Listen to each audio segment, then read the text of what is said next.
What if the thing you've been chasing your whole life, peace, was never something to find, but something to stop losing? There comes a moment, usually late at night, usually after a day that went nowhere near how you planned, when a strange thought arrives uninvited. You realize that most of what exhausted you today wasn't the work, wasn't the traffic, wasn't even the argument with someone you love. It was your own mind, replaying a comment someone made, rehearsing a response you'll never give, calculating what a stranger thinks of you, defending a version of yourself that no one attacked. You don't notice it until you're lying there, spent, wondering why a day with no real danger in it left you feeling like you'd been in a fight. And in that quiet, uncomfortable moment, a question surfaces that most people spend their whole lives avoiding. What would it feel like to simply not care? Not in the cold, hollow way that sounds like giving up, but in the way a mountain doesn't care when the wind insults it. This is not a story about becoming indifferent to life. It's the opposite. It's a story about a very specific, very rare kind of strength. The strength to remain undisturbed, not numb, not detached, undisturbed. There is a difference, and almost nobody is taught it, which is exactly why so many capable, intelligent, good-hearted people spend their entire lives reacting to things that were never worth their attention in the first place. Picture two people standing at the edge of the same lake on the same windy day. The wind is identical for both of them. For the first person, the wind is an event, something that ruffles not just the water, but their whole sense of the afternoon. They pull their coat tighter, mutter about the weather, let it color their mood for the next hour. For the second person, the wind is simply wind. They notice it, perhaps even enjoy the way it moves across the surface of the lake, and then they continue watching the water, undisturbed. Same wind, two entirely different inner worlds. The lake, if it could speak, would tell you it never asked to be affected by either of them. The water just responded to whichever pressure was applied to it. Most people go through life as that lake, letting every passing gust rearrange their surface, mistaking the constant rippling for feeling alive, when really, it's just the absence of depth. Somewhere between childhood and adulthood, most of us are trained, quietly, without anyone announcing it, to be concerned. Concerned with being liked, concerned with being understood correctly, concerned with how a sentence sounded, how a silence was interpreted, whether someone's tone shifted slightly when we walked into the room. This training is so thorough that by the time we're grown, we can no longer tell the difference between genuine care and compulsive monitoring. We call it being considerate, being emotionally aware, being a good person. Sometimes it is those things, but very often, underneath the noble language, there's simply a nervous system that never learned how to rest, a mind that equates vigilance with safety, and a self-worth that was never allowed to exist independently of other people's expressions. Here is where the story usually begins, for the people who eventually learn to be unconcerned, and it rarely begins with a triumph. It begins with a collapse. Consider someone we'll call the version of you that used to check your phone 40 times a day, not out of boredom, but out of a low hum of anxiety about what people thought. This person would craft a message, delete it, rewrite it, delete it again, terrified of being perceived as too eager, too cold, too much, too little. This person would leave a conversation and spend the drive home dissecting it sentence by sentence, assigning meaning to a pause that was probably nothing more than someone glancing at a menu. This person was, by every external measure, doing fine. A job, a routine, a circle of people who liked them, and yet internally, they were governed entirely by an invisible committee of opinions that never stopped meeting. One day, this person made a small mistake in front of a group of people. Nothing catastrophic, a mispronounced word, a fact stated incorrectly, a joke that didn't land. In the old version of their life, this would have haunted them for days. But something unusual happened. A colleague, someone they respected, simply shrugged, corrected the fact kindly, and moved on to the next sentence as if nothing significant had occurred. Because to that colleague, nothing significant had occurred. The mistake existed for less than 4 seconds in anyone's memory except the person who made it. And in that gap, between how enormous the moment felt internally and how microscopic it actually was to everyone else, something cracked open. A question formed. How much of my life have I spent defending myself against judgments that were never even being made? This is the first realization on the path toward becoming unconcerned, and it is almost always the same for everyone who reaches it. Most of the audience you've been performing for your entire life was never watching the show. But knowing this intellectually and living it are two very different disciplines. You can understand, in a single afternoon, that people are far too occupied with their own storms to study yours in detail. And yet the next morning, you'll still flinch at a text that takes too long to receive a reply. Insight is not the same as freedom. Freedom requires training, deliberate, sometimes uncomfortable, repeated training. The same way a body becomes strong, not by understanding the theory of muscle growth, but by lifting something heavy, again and again, past the point where it wants to stop. So what does that training actually look like? It begins with learning to separate two things that the untrained mind constantly fuses together: what happens and what it means. A storm rolls over a mountain. The mountain does not interpret the storm as an insult, a warning, a judgment of its worth, or a sign that it should have been a different mountain. The storm happens. The mountain remains the mountain. It is only the human mind, restless, meaning-making, endlessly narrating, that takes a neutral event and dresses it up in a story about identity. Someone doesn't reply quickly, and instead of that simply being a fact, they haven't replied yet. The mind manufactures an entire narrative. They're annoyed with me. I said something wrong. I'm being too much. I'm not important to them. None of this was given by the event. All of it was added afterward, by a mind that has been trained since childhood to treat ambiguity as danger. Unconcerned, in its truest form, is the practice of returning an event to its original size before the mind has a chance to inflate it. This is where a second story becomes useful, not because stories prove anything on their own, but because they let an idea live somewhere other than the intellect. There was a young man who spent years building a small business, pouring nearly everything he had into it, only to watch it fail publicly, in a way that people in his industry noticed and for a short while discussed. In the weeks afterward, he assumed his reputation was finished. He avoided certain gatherings. He rehearsed explanations he never needed to give, because almost no one asked. And then, nearly a year later, he ran into someone from that same industry who greeted him warmly, asked what he was working on now, and showed no sign of even remembering the failure that had consumed the young man's every waking thought for months. It wasn't that people had forgiven him. It was that they had simply moved on to their own concerns days after it happened. Because that is what people do, not out of cruelty, but out of the ordinary self-focus that governs nearly everyone's inner life. He had spent a year in a prison that had no walls except the ones his own mind kept rebuilding every morning. There is something almost humbling in this discovery, and something quietly liberating too. Humbling because it reveals how little of the audience you imagined was ever really there. Liberating because it means the cost of being wrong, being disliked, being misunderstood, or being seen at your worst is almost always far smaller and far shorter than your imagination insists it will be.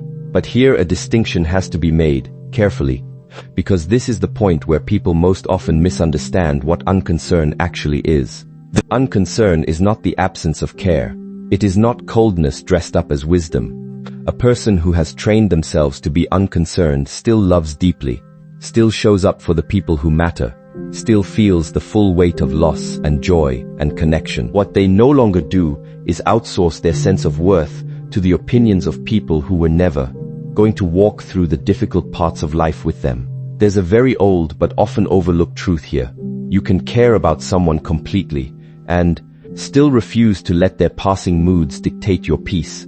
Those two things are not in conflict. In fact, the second one usually makes the first one possible.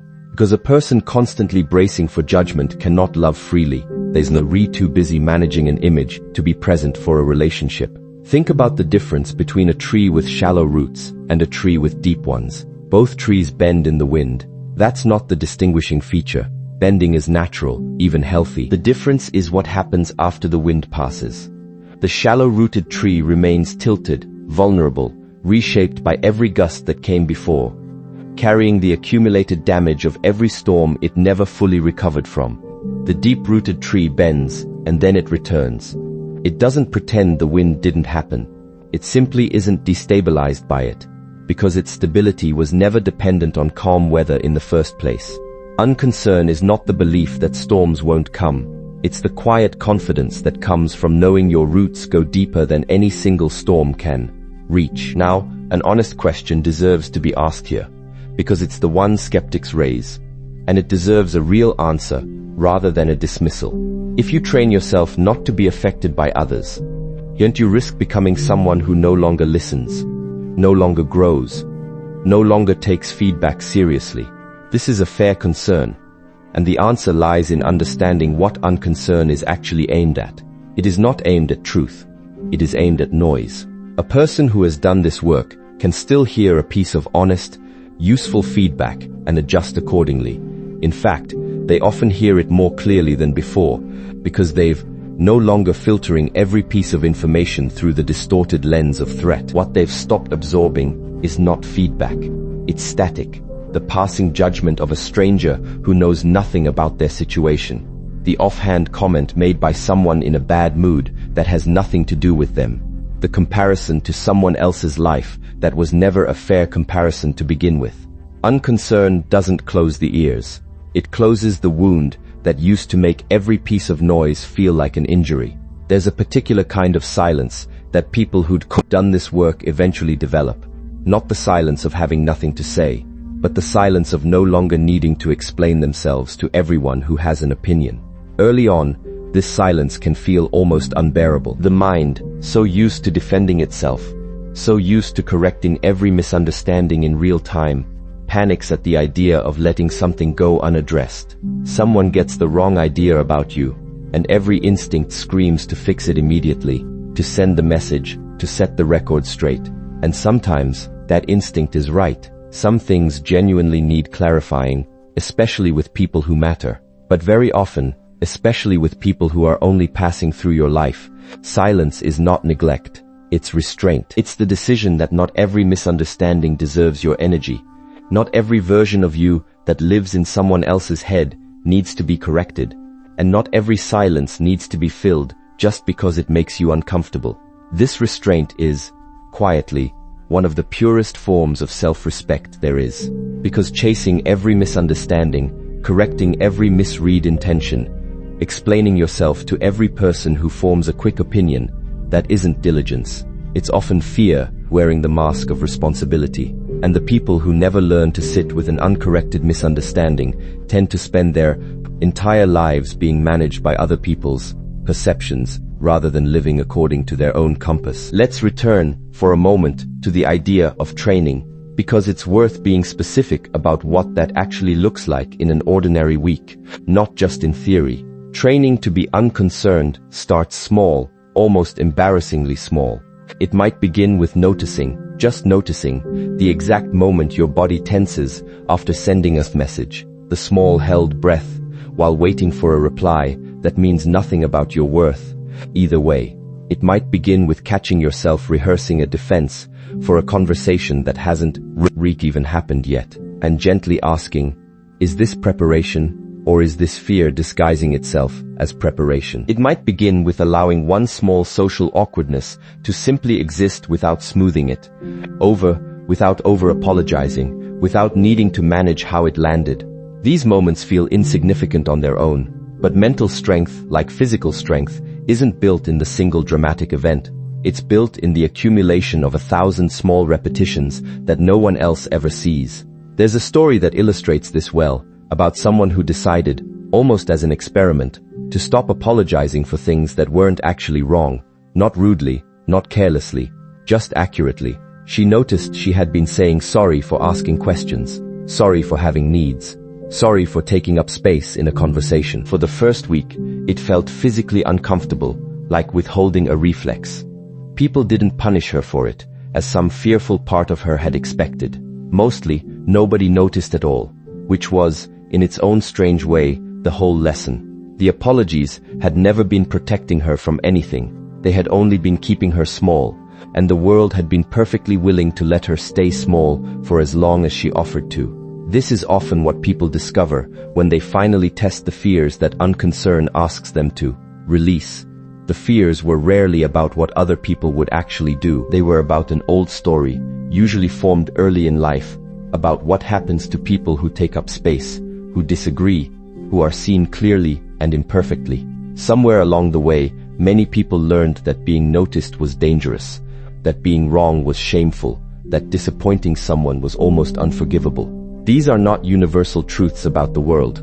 They are specific lessons, often absorbed in childhood, from a handful of specific people, in a handful of specific moments, and yet the mind generalizes them into a permanent operating rule, applied to every stranger, every colleague, every passing acquaintance, for the rest of a person's life, unless someone eventually stops and asks whether the rule was ever actually true. Mental strength, in this sense, isn't about becoming harder.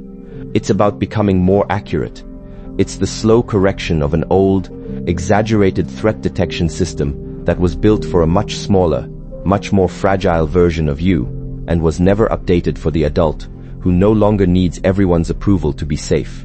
There's another layer to this, worth sitting with, because it explains why some people manage to build outward success, money, achievement, admiration, and still remain deeply unsettled underneath it all. If your peace depends on approval, then achievement doesn't solve the problem. It only raises the number of people whose approval you now depend on. The person who needed one boss to be happy with them now needs an entire audience to be happy with them. The applause gets louder, but the hunger it's meant to satisfy never actually shrinks, because the hunger was never really about applause. It was about an unmet, quieter need to feel secure in one's own worth without external proof. No amount of external proof was ever going to fill a hole that only self-respect can fill. This is why some of the most outwardly successful people remain some of the most inwardly anxious. They've simply built a bigger stage for the same old fear to perform on. Unconcerned interrupts this cycle at its root, not by rejecting achievement or connection, but by removing them as the price of admission for peace. A person practicing this doesn't stop wanting to do well. They stop needing to do well in order to feel like they're allowed to exist comfortably in their own skin. That single shift changes almost everything about how a person moves through the world, how they handle criticism, how they handle rejection, how they handle the ordinary friction of being around other human beings who are, themselves, imperfect and inconsistent and sometimes unkind for reasons that have nothing to do with you. Consider rejection for a moment, because it's one of the sharpest tests of this entire practice. Rejection, in almost any form, romantic, professional, social, tends to be interpreted by the untrained mind as a verdict. Not just this didn't work, but you are insufficient. And once that verdict is accepted, it colors everything that follows, the next attempt, the next relationship, the next opportunity, all viewed through the fog of a wound that was never actually about your worth to begin with. But look closely at almost any rejection, and you usually find something far less personal than it felt in the moment. A mismatch of timing, of needs, of two people simply wanting different things, of circumstances that had nothing to do with your value as a person. The trained mind can hold both truths at once. This hurt, and this does not define me. The untrained mind collapses the two into one. This hurt, therefore I am diminished, and spends his years recovering from a story that was never as absolute as it felt. There's a quieter, more private form of unconcerned too, one that doesn't involve other people at all. The relationship you have with your own inner critic. Many people who appear calm and unbothered on the outside are waging a constant, exhausting war internally, not with others, but with a voice in their own head that never stops auditing their every move. This voice often disguises itself as motivation, as high standards, as simply being realistic. But listen closely to it sometime, and you'll usually find it speaks in a tone you would never allow another person to use with you. It calls you lazy for resting. It calls you foolish for trying. It rehearses your failures in vivid detail while glossing over anything you've done well. Training yourself to be unconcerned has to eventually turn inward, toward this voice, and ask the same question you'd ask of an unkind stranger. Why am I giving this so much authority over how I feel about myself? This doesn't mean silencing the inner critic entirely, because some of what it says is worth hearing. There is a difference between honest self-reflection and cruelty wearing the mask of discipline. The goal isn't to stop noticing your mistakes. It's to stop treating every mistake as evidence of a permanent identity. A person can think, that didn't go well, I'll adjust, without needing to spiral into, I always ruin everything. The first is useful. The second is just an old wound speaking in the present tense. As this practice deepens, something interesting begins to happen. A kind of quiet most people haven't experienced since childhood, before they learn to perform for an audience. Decisions get simpler. You stop consulting an imaginary panel of critics before choosing what to wear, what to say, what to pursue. Conversations get lighter, because you're no longer scanning every sentence for hidden judgment. Even solitude changes. Instead of feeling like an absence of validation, it starts to feel like relief. Like finally being alone with someone you no longer need to convince of anything. There's a version of this that plays out constantly now, in a way it never did for previous generations, and it deserves its own honest look. Somewhere in your pocket, most likely right now, is a small glowing rectangle that has quietly become one of the most sophisticated concern-generating machines ever built. It doesn't announce itself as such. It looks like connection, like entertainment, like harmless curiosity. But watch closely what it actually does to your nervous system across a single scrolling session. Every image is, in some way, a comparison. Every post is, in some way, an invitation to measure your unfiltered, ordinary life against someone else's carefully selected highlight. A person can walk away from 10 minutes of scrolling feeling without being able to explain exactly why, slightly smaller than they did before they picked the phone up. Nothing happened. No one criticized them directly. And yet somehow they feel behind, unremarkable, forgettable, because the mind, without realizing it, has just spent 10 minutes gathering data on how it measures up against a curated parade of other people's best moments. This is worth naming honestly, because so much of modern unrest isn't caused by any single event. It's caused by this quiet, constant, low-grade exposure to comparison, repeated so many times a day that most people no longer notice it's happening at all.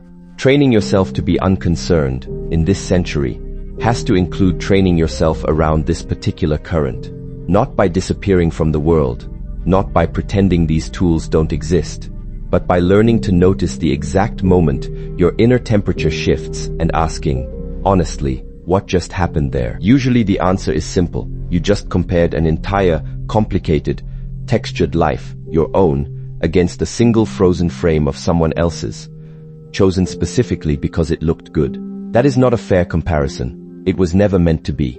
There's an old image worth borrowing here, of a person standing before a mirror that has been slightly warped, not enough to notice immediately, but enough that everything reflected back looks just a little off, a little less than it actually is. Most people spend years in front of a mirror like this, without realizing the mirror itself is the problem. They assume the reflection is accurate and spend their energy trying to fix what they see, when the real work was never about fixing themselves.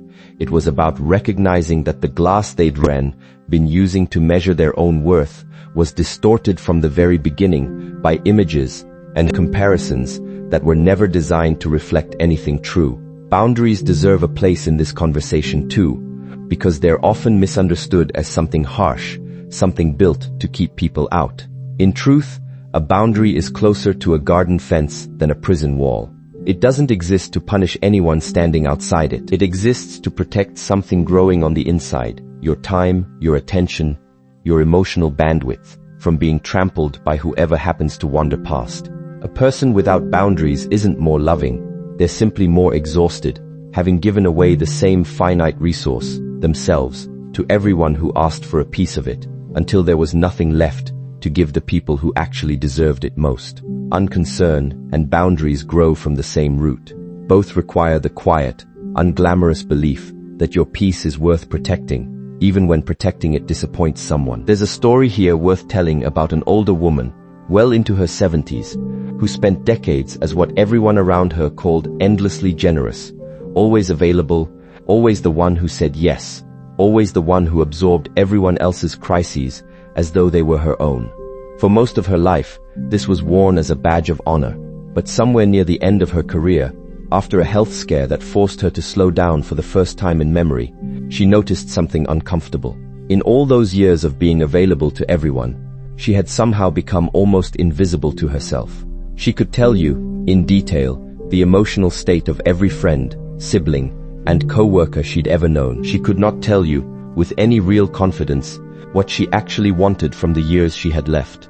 Her generosity, she realized slowly and without bitterness, had partly been a form of hiding. It's easier to manage everyone else's storms than to sit quietly with your own unanswered questions. Learning to say no, for her, wasn't selfishness. It was the first step toward finally meeting herself. This is a subtlety worth sitting with, because it complicates the easy version of this idea. Not everyone who seems unbothered has actually done this work. Some people appear unconcerned because they've simply gone numb, or because they've organized their entire life around never being tested. True unconcern isn't the same as never facing anything difficult. It's what remains standing after difficulty has already arrived, done its damage, and passed through. You cannot know how deep someone's roots go on a calm day. You only find out during the storm. Patience belongs in this conversation as well, because so much of what disturbs what's peace isn't really about other people at all. It's about time, and the impatience of wanting results faster than growth actually works. A farmer does not stand over a planted seed, pulling gently at the stem each morning, demanding it grow faster to match his schedule. He understands, without needing to be told twice, that some things unfold according to their own timing, regardless of how urgently he wants to see them finished. And yet, in almost every other part of life, people abandon this patience entirely. They expect a habit to feel natural after 4 days. They expect a wound to stop aching after one honest conversation. They expect the practice of unconcern itself to eliminate every uncomfortable feeling within a week of first hearing about it. And when it doesn't, they conclude the whole idea must not work, rather than recognizing that roots, by their very nature, take longer to grow than leaves. Consistency is what turns a fragile insight into an unshakable trait. Anyone can feel calm for a single afternoon after a good conversation or a peaceful walk. That isn't strength, that's circumstance. Real strength shows up on the ordinary Tuesday, when nothing special has happened to inspire it, when you're tired, when someone says something careless, and you notice yourself choosing, quietly and without announcement, not to let it move you the way it once would have. No one applauds these moments. They happen in silence, usually unnoticed by anyone but you. And yet these unnoticed moments are exactly what accumulate, slowly, into the kind of person who no longer needs the world's applause in the first place. There's a particular test that reveals how far someone has actually come in this practice, and it isn't dramatic, it's ordinary, almost invisible to anyone watching from the outside. It's the test of being misjudged by someone whose opinion you didn't merely get the chance to correct. A stranger forms a quick, unfair impression of you based on a single interaction, and then walks out of your life forever, carrying that impression with them, and you will never see them again to explain, to soften it, to make sure they understood you correctly. For most people, this scenario produces a small, persistent itch, a wish to somehow go back and fix the record, even though the person who holds that record will never open the book again. The trained mind notices the itch, acknowledges it honestly, and then lets it pass. The way you'd watch a cloud drift across a sky you have no intention of chasing. The untrained mind scratches at the itch for days, sometimes years, replaying the interaction, wondering what that one person thinks, as if their fleeting, incomplete impression carries more weight than the entire history of who you actually are.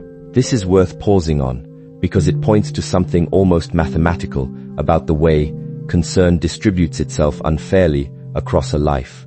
Most people give equal emotional weight to a passing stranger's judgment and a lifelong friend's honest concern, as though both deserve the same amount of internal real estate. But they don't. A friend who has watched you struggle, grow, fail, and try again has earned the right to have an opinion that shapes you. A stranger who saw 4 minutes of your life, on your worst day, filtered through their own mood and history, has not. Training yourself to be unconcerned isn't about closing your heart to everyone equally. It's about learning to sort the voices, deciding, deliberately, whose feedback deserves your reflection, and whose is simply weather passing through, meant to be noticed and released, rather than studied and obeyed. There's a story worth telling here about two brothers raised in the same house, by the same parents, under nearly identical circumstances, who grew into remarkably different adults. One spent his life chasing a kind of quiet approval from everyone he met, softening his opinions in rooms where they might cause friction, agreeing more than he believed, adjusting his personality slightly for each audience until he could no longer say, with any confidence, which version of himself was the real one. The other, without ever explicitly deciding to be different, simply developed an early comfort with being misunderstood. He said what he meant, accepted that some people wouldn't like it, and moved forward anyway. What's notable isn't that one brother was liked more than the other. In fact, by most accounts, they were equally respected. What differed was the internal cost of that respect. One paid for it daily, in small surrenders of self, in constant recalibration, in a low hum of anxiety that never fully went quiet. The other paid nothing, because his sense of worth was never listed as collateral in the first place. This difference between the brothers reveals something important about where real confidence comes from. It doesn't come from being right all the time, or liked by everyone, or immune to criticism. It comes from no longer needing agreement in order to feel secure in your own position. A person who has trained themselves this way can sit in a room full of disagreement and remain entirely calm, not because they don't care about the outcome, but because their sense of self was never on the table to begin with. Compare that to someone who has not done this work. For them, disagreement doesn't feel like a difference of opinion. It feels like an attack on their right to exist as they are, and a nervous system convinced it under attack will do almost anything to make the discomfort stop, including abandoning its own truth, just to restore the temporary peace of being agreed with. It's worth asking, honestly, why this particular kind of strength is so rare, when almost everyone claims to want it. Part of the answer is that concern, in small doses, once served a real purpose. Early in human history, being cast out of a group wasn't an emotional inconvenience. It was a genuine threat to survival. The nervous system that flinches at disapproval, that scans a room for signs of rejection, that treats social standing as a matter of life and death, was built by circumstances where that wasn't an exaggeration. But most of us are no longer living in those circumstances. A cold reply from a stranger online, a passing comment from a coworker, a friend who takes a day too long to respond.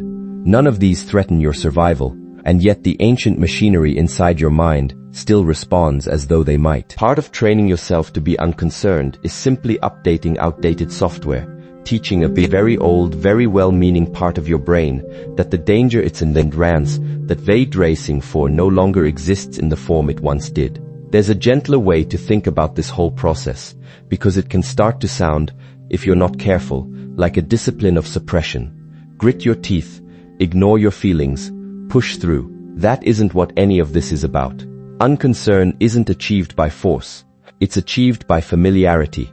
The more you practice sitting with an uncomfortable silence instead of rushing to fill it, the less threatening silence becomes. The more you survive being misunderstood without collapsing, the less power misunderstanding holds over you. This isn't a single decision made once and never revisited. It's closer to how a swimmer becomes comfortable in deep water, not by deciding one day never to fear it again, but by returning to it again and again until the fear that once felt permanent quietly becomes just a memory of how things used to feel. There's also a kind of grief tucked into this journey that doesn't get talked about enough. Letting go of the need for constant approval means letting go of an old identity, the version of you that was agreeable, easy, accommodating, always available to smooth things over. That version of you may have earned you real affection over the years, and stepping away from that role can feel, at first, like a kind of loss, even betrayal, toward the people who benefited from your endless accommodation. This is a normal part of the transformation, not a sign that you're doing something wrong. Growth rarely arrives without some mourning for the shape you used to fit into. The people who only valued the accommodating version of you may drift away, and that will sting for a while. But the people who were drawn to something real underneath all that accommodation will remain, and often the relationship deepens, because for the first time, they're finally in contact with the actual person rather than the performance. There's an idea worth sitting with here about the difference between loneliness and solitude, because the untrained mind confuses them constantly, and that confusion is often what drives people back into old, exhausting patterns of seeking approval. Loneliness is the ache of wanting connection and not having it. Solitude is something else entirely. It's the capacity to be with yourself without needing anyone else in the room to make that time feel worthwhile. A person who has never developed unconcern often cannot tell these two states apart. Any silence feels like loneliness to them, so they fill it compulsively with noise, with company, with the reflexive scroll of a screen, anything to avoid sitting alone with a mind that has never been trained to feel safe in its own company. But a person who has done this work can spend an entire evening alone and come away from it not depleted, but restored, because solitude, to them, isn't the absence of people, it's the presence of themselves. There's a particular kind of awareness that begins to develop somewhere in the middle of this journey, a habit of noticing your own reactions almost as they happen, rather than only understanding them in hindsight. You feel the familiar tightening in your chest after an offhand comment, and instead of being swept immediately into the old script, replaying it, defending against it, building a case in your head, there's a small pause, a half-second of space between the trigger and the response. In that half-second lives almost the entire practice this script has been describing. It is in that gap that you get to choose, consciously, whether this particular feeling deserves the rest of your afternoon, or whether it's in simply weather passing through a sky that was never going to stay disturbed for long. That gap doesn't appear on its own. It's built, slowly, the same way any other kind of strength is built, through repetition, through failure, through trying again the next time, a little more skillfully than the last. Humility plays a quieter role in all of this than people expect, because unconcerned can, if practiced carelessly, curdle into arrogance, a kind of performative indifference that really just pride wearing new clothes. The difference is subtle but important. Arrogance says, your opinion doesn't matter because I'm above it.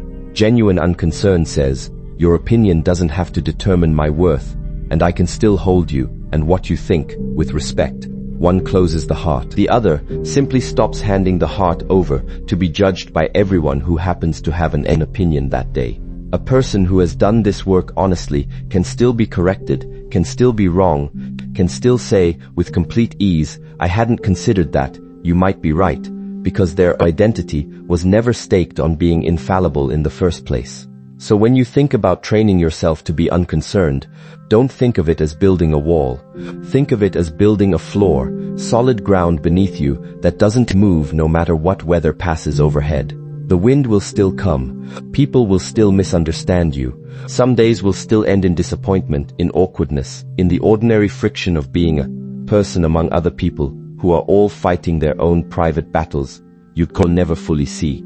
None of that changes. What changes is you, no longer bracing for every gust, as though it might be the one that finally, that knocks you over, because you've spent enough quiet, unglamorous mornings, building roots that go deeper than any single storm. This is, in many ways, the deepest form of inner peace available to a person, not the peace of a life with no problems, because that life doesn't exist for anyone, but the peace of no longer being at war with your own reflection. Picture a mirror. For most of life, people stand in front of it and see not themselves, but a collage of everyone else's expectations reflected back at them. How they should look, how they should have responded, how they measure up.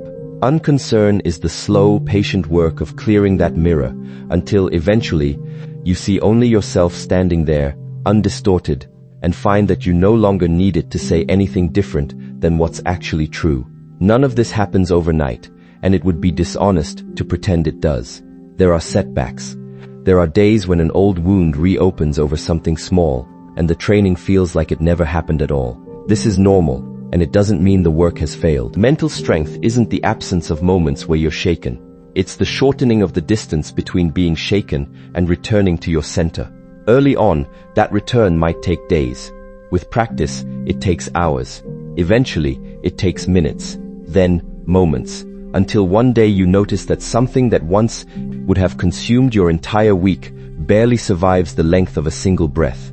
There's one more distinction worth making before this reaches its end, because it's the one that separates genuine peace from a hollow imitation of it. Some people mistake unconcern for withdrawal, cutting people off, going numb, deciding nothing matters so nothing can hurt. That is not strength. That is a different kind of fear, one that protects itself by refusing to feel anything at all. True unconcern doesn't retreat from life. It walks directly into it, into relationships, into ambition, into the risk of being seen, but does so without needing every outcome to go a certain way in order to remain whole. It is not the absence of caring. It is caring from a place that can no longer be shattered by circumstance.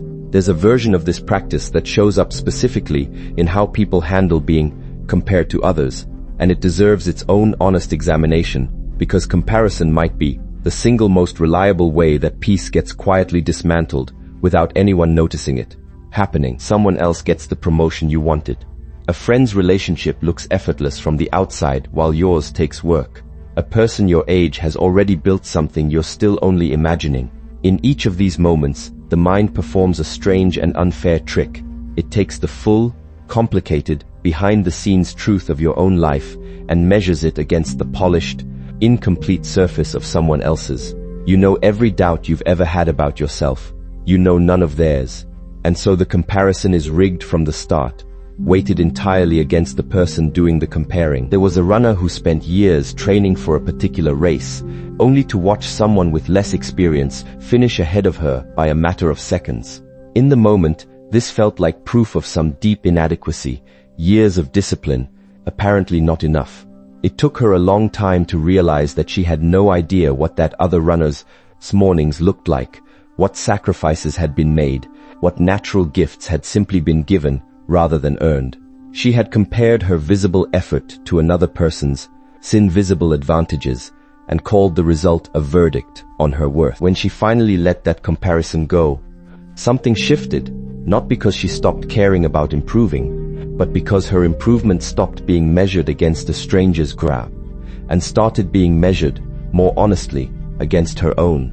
This is really what unconcern asks of a person when it comes to comparison. Not that you stop noticing other people's lives, because that's neither possible nor desirable, but that you stop treating their timeline as a referendum on yours.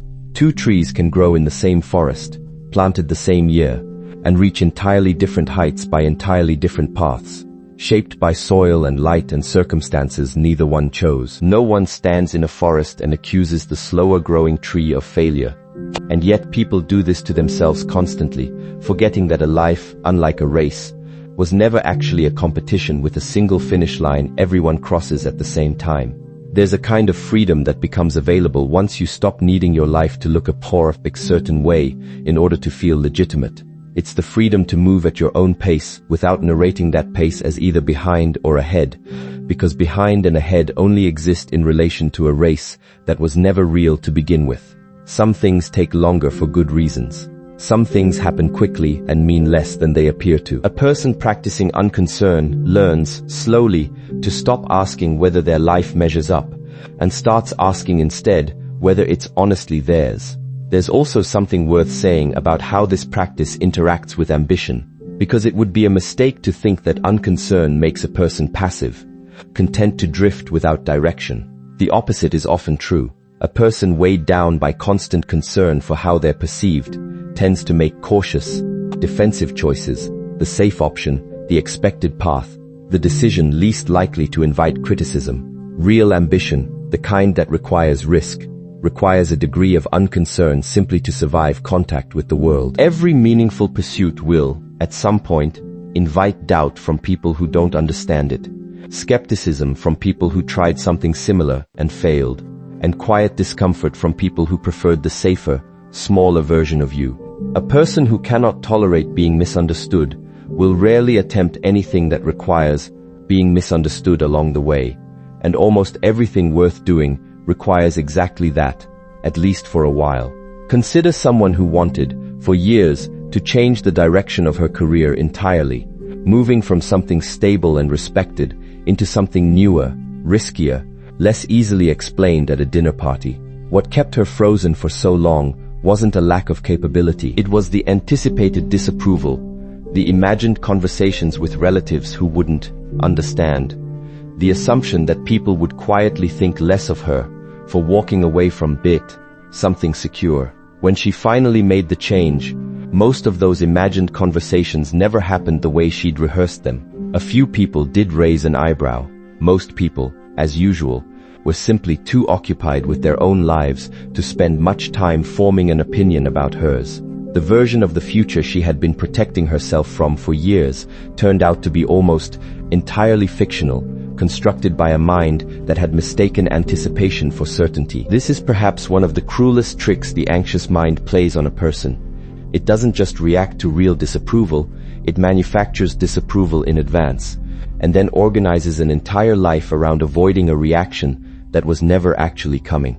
Training yourself to be unconcerned interrupts this cycle at its source, because it stops treating imagined judgment as though it carries the same weight as real judgment. Most of the criticism people spend their lives bracing for exists only in rehearsal, never in performance. There's a final layer to this worth exploring before closing, because it touches something deeper than social approval or comparison. It touches the way people relate to time itself, and to the parts of their story they wish had gone differently. Regret operates on the same mechanism as social concern, just turned inward and aimed at the past instead of outward at other people. A decision made years ago, a relationship that ended badly, a risk that wasn't taken when it should have been. These moments get replayed, dissected, and re-argued long after any possibility of changing them has passed. The mind treats an unresolved regret the same way it treats an unresolved social judgment, as an open case that must be studied until it makes sense. Even when there is nothing left to learn from further study, only pain left to relive. Unconcerned, applied to the past, doesn't mean pretending mistakes didn't happen or refusing to learn from them. It means recognizing the point where reflection has finished its useful work and rumination has taken over instead. Reflection asks, what does this teach me? Rumination simply asks the same unanswerable question over and over, generating no new insight, only renewed suffering. A person training themselves toward inner peace learns to notice when a memory has stopped teaching and started torturing, and gives themselves permission, at that point, to set it down, not because the memory doesn't matter, but because carrying it further no longer serves anyone, least of all the person carrying it. There was a man who spent the better part of a decade quietly punishing himself for a conversation he'd had with his father shortly before his father passed away. Words said in frustration, never taken back, never resolved, because there simply wasn't time. For years, this single exchange became the lens through which he viewed his entire relationship with his father, overshadowing decades of ordinary, good moments that had nothing dramatic about them at all. It took him a long time and a great deal of quiet, difficult work to recognize that he was allowing 4 minutes of imperfection to erase 30 years of an imperfect but genuinely loving relationship. The peace he eventually found wasn't a peace that pretended the regret away. It was a peace that finally let the regret take its proper size again, instead of the enormous, distorted size his grief had given it. This is, in the end, what training yourself to be unconcerned is really asking of you.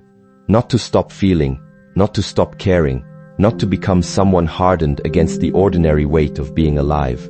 It is asking you to stop letting things that were never as large as they felt continue occupying space they were never entitled to. The passing comment, the unanswered message, the comparison that was never fair, the imagined disapproval that never arrived, the old regret that has already taught you everything it has to teach. One by one, each of these things can be returned to its true size, and in that returning, something that always belonged to you, a kind of quiet, durable peace, finally has room to exist. And maybe that's the realization worth carrying with you long after this ends. That peace was never waiting somewhere out past other people's approval. It was always underneath the noise, patiently waiting for you to stop performing long enough to notice it was already yours.